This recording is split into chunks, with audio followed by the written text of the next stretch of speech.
दोस्तों, एक लापरवाही ने इस छोटे से पप्पी की ज़िंदगी में दुख शुरू कर दिया है।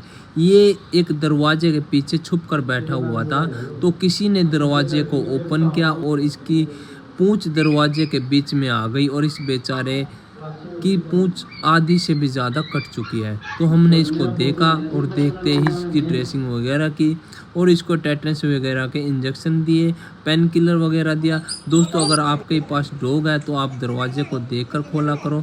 वीडियो अच्छी लगे तो लाइक